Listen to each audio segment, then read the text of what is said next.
already seen. Let's take some calls on the Savage. I just wanted to give you a little news in case you thought I didn't prepare. All right, here's another one. Wait, that may not be enough for the average. The average Joe may want to only talk about suicide. Here's another one for you. Headline, Fox News.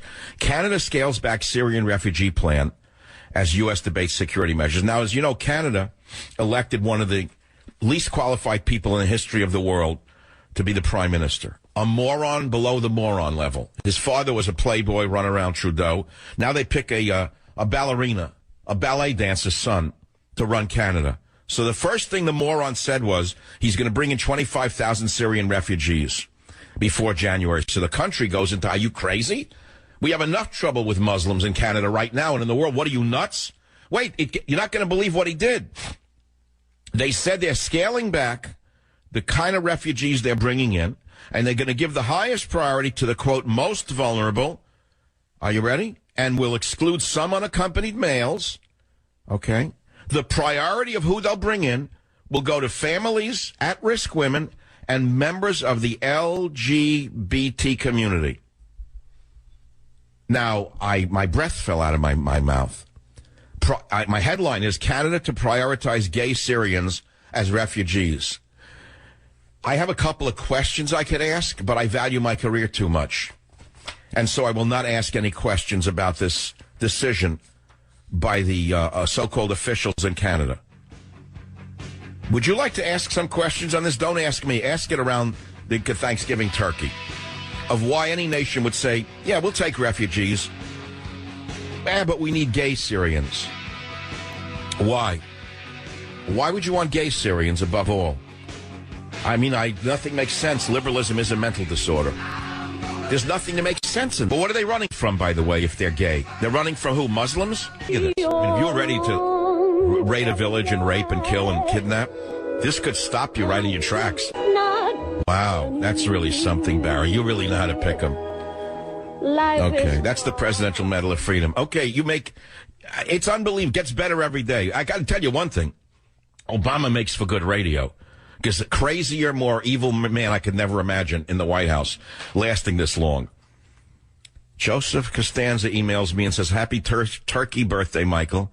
By the way, I have a family, and I listen to you anyway. Come on. I was being a little facetious when I said only people who have nowhere to go are listening to me today. I meant mainly.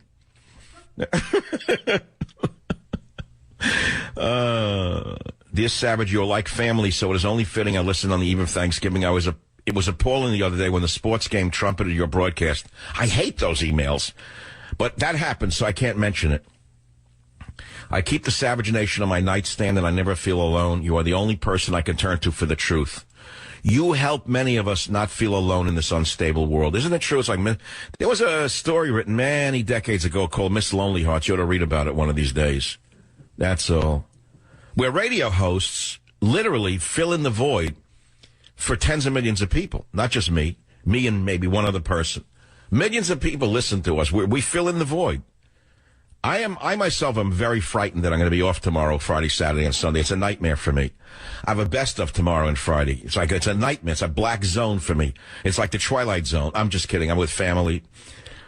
Friends flew up. I should say friend flew up, but that would be grammatically incorrect. Friend flew up to see me. No, we're going to have fun tonight. Tonight, I got to tell you, for me, as lonely as I live a life of me and the dog, tonight it's the 2005 Chevy van, which my family hates. They call it the Brady Bunch van. I love this thing. It's perfect. It's got captain's chairs and soft. It's perfect. And 7 of us are going to pile in. We're going to drive to my favorite Chinese restaurant. And then, I got a big feast planned. And just give me a laugh-a-thon tonight. And then tomorrow is the big day. Tomorrow night we got a special restaurant scene planned in a European restaurant where we're going to get a white turkey, a special white turkey. We got a special white turkey bred just for us. In fact, the turkey that Obama just pardoned is the one that I ordered for that dinner table. We're going to see if we can fly it into the dinner on time. Okay, Mike on KKOB in whereverville. Welcome to the Savage Nation. Mike, where are you calling from? Well, I'm in Ohio, but I'm listening to KKOB. All right, what's your point today? I want to say yada, yada, yada. That means stick around. All right, have a nice day. What's that, a Howard thing? That kind of thing? It was a miserable person. He can't hold up a 7-Eleven, so he feels he's going to hold up my audience with stupidity. Hey, can I say something to you? Radio talk show hosts' lives matter too, my friend. We don't like to waste any time. Okay, here's a real miserable one, another one. Line number 3, go ahead, Morgan. What's on your mind, KVOR? Hi, Michael. My topic that I want to talk about is gang stalking, and it's going on in communities. Wait, hold on. Gang stalking? Gang stalking. There's another. And what does that mean? Stalking, someone stalking them? Yes, and it's coming from, and you're going to love this because it started with Bush times, but it has gotten worse with Obama. And the gang stalking... Ma'am, you're not making any sense. You're saying that there are... Who's stalking gangs? Community policing of targeted people. So, in other words, we should let gangs rape, murder, kill, and steal? No, these are not like gangs. It's just, I love you. I want you to Google the word gang stalking. Wait, ma'am, you're not making any sense. Was there something in the dressing, the turkey? What do you mean? You're saying that gangs should not be targeted by police? Okay, it's a community gangs of what seems to be normal people that are policing targeted people. It's called... Ma'am, please, this is a very serious situation now. Are you near a telephone? I'm on a telephone. Can you dial 911? I did when this started happening to me. Because I thought... Gang stalking is a systemic form of control which seeks to destroy every aspect of a targeted individual's life. What does that mean? Okay, well... I'm getting sick from it. I can't do this. I intended to have a good show. I just got a double migraine and indigestion. The whole thing, did you talk to someone whose mind is messed up? Do you know what it does to your brain waves? One of the reasons people like me is my mind is clear. They know that. They may not agree with me, but they hear a clear mind in a muddled world. That caller, I wish her well. But, have you ever noticed that there are relatives that if you talk to for too long, you get like an indigestion, something goes wrong? That's going to happen to you tomorrow, I guarantee you. So forget liberal, conservative. Someone you talk to tomorrow at dinner is going to get you sick. That's what it means, what she just did to me. I just digested a nice piece of salmon, a carrot, a cooked carrot. I had a piece of broccoli. I had a piece of pinworm sushi. I say pinworm sushi because my friend who's here wouldn't eat the fish sushi. He got a vegetable sushi. He said, you always say don't eat the fish sushi. I said, I need it today. I want the fishies, but they have worms. We had an argument over worms and fish. I felt good. I was sailing along. The show was going well. And all of a sudden, I hit a sand trap with that woman.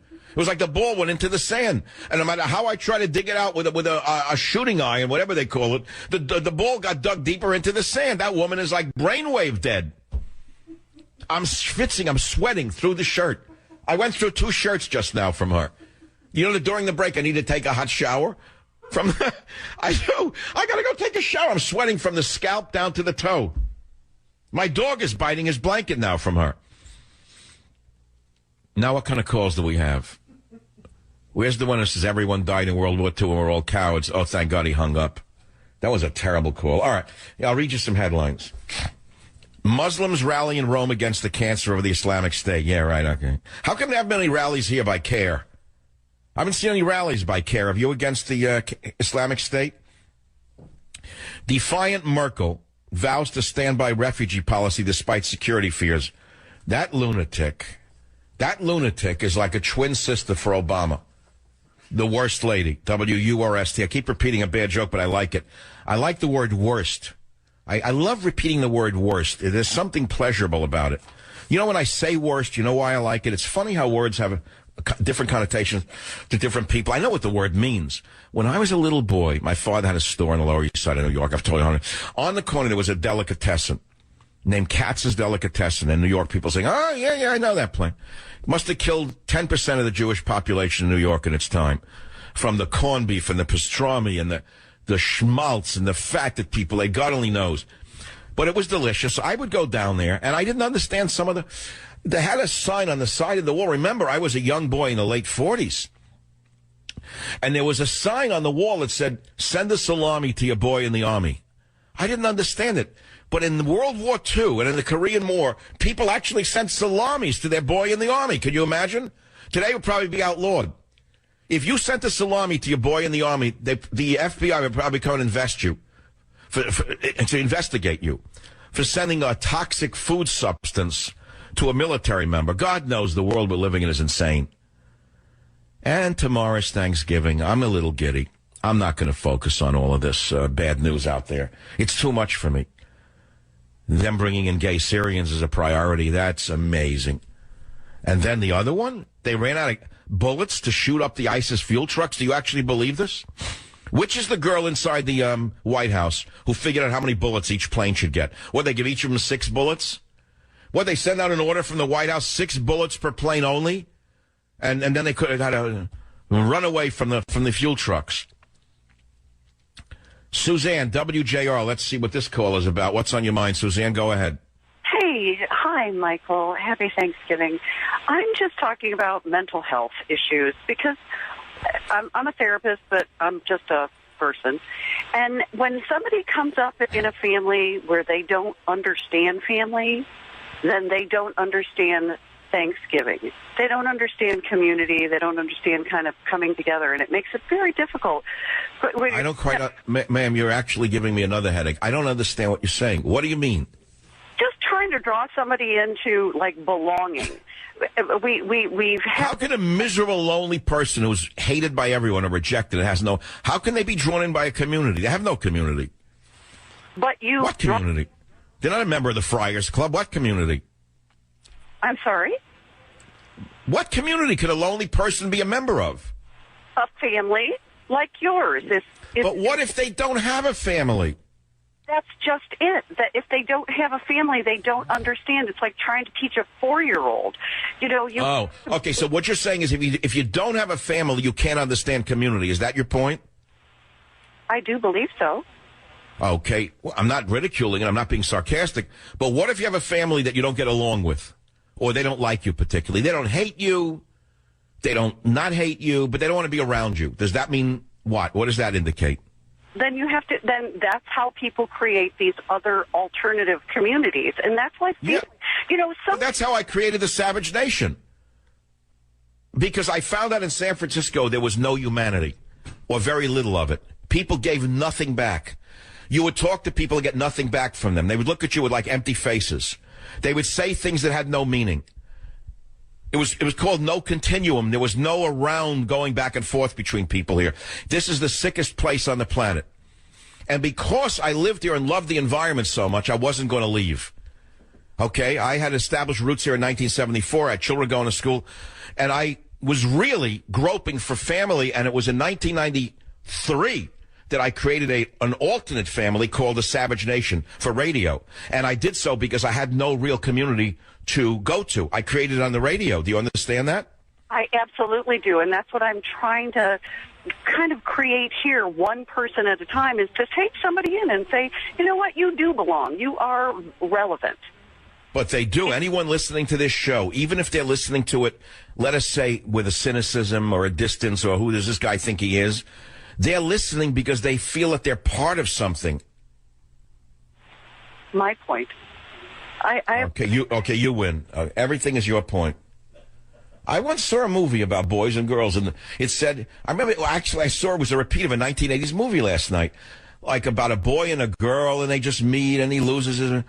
And the girl who is his girlfriend tries to explain to him how boys and girls are supposed to get along. He doesn't know anything, the kid. She says, just remember this, a girl is always right and a boy is always wrong. A woman is always right.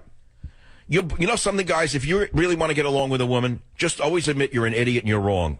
You'll have the best relationship on earth. Back in a minute. Not a very pretty scene. It wasn't Curry or Knives. It was horrible. You know, schlepping with galoshes and everything was wet and people had colds. It was awful. I dreamed of the sun. That's why I fled to the tropics. Now I can't stand the heat. California, look at this story for Hollywood, for the holidays. Maybe Obama can give them the Presidential Medal of Freedom. Wait a minute. California girls demand to be Boy Scouts. 5 girls from the Northern California town of Santa Rosa are asking to be full-fledged members of the area's Boy Scouts.